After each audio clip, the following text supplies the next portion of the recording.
ابھی social media کے اوپر ایک خبر چل رہی ہے کہ مکہ مکرمہ میں حضرت مولانا مکی حجازی دامت برکاتہ العالیہ کا انتقال ہو گیا اور ان کی نماز جنازہ ہوئی ہے۔ تو ابھی میں نے ان کو فون بھی کیا تھا، اس کے علاوہ بھی میسج ٹی وی سے ابھی عبدالمتین صاحب کا بھی بات آئی ہے، انہوں نے بھی وہاں رابطہ کیا ہے۔ الحمدللہ حضرت بخیر و عافیت ہیں، حیات ہیں، اللہ ان کو ہمارے سروں پر تاج سلامت رکھے اور ہمیں ان کی ذات سے مزید مستفید ہونے کی توفیق عطا فرمائے۔ جن کا انتقال ہوا ہے وہ بھی مدرس حرم ضرور ہیں، لیکن حضرت مولانا مکی حجازی صاحب دامت برکاتہ الحمدللہ بخیر و عافیت ہیں اور حیات ہیں۔ اللہ ان کو عافیت والی بڑی زندگی، لمبی زندگی عطا فرمائے۔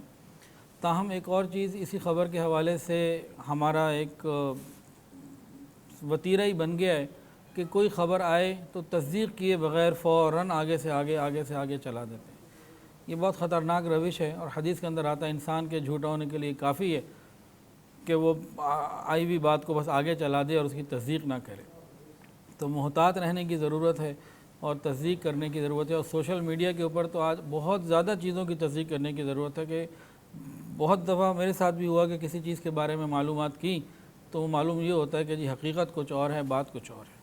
تو بہرحال حضرت مولانا مکی حجازی صاحب دامت برکاتہ العالیہ بخیر و عافیت ہیں، اللہ تعالیٰ ان کو شفا اور صحت اور عافیت کے ساتھ ہی رکھے اور بار بار ان سے ملاقات بھی ہمیں اللہ تعالیٰ عطا فرمائے۔ جزاک اللہ۔ ویڈیو کے نیچے سبسکرائب کے بٹن پہ کلک کریں، بیل کے آئیکن پہ کلک کیجئے تاکہ ہر نئی ویڈیو کی نوٹیفیکیشن آپ کو مل جائے۔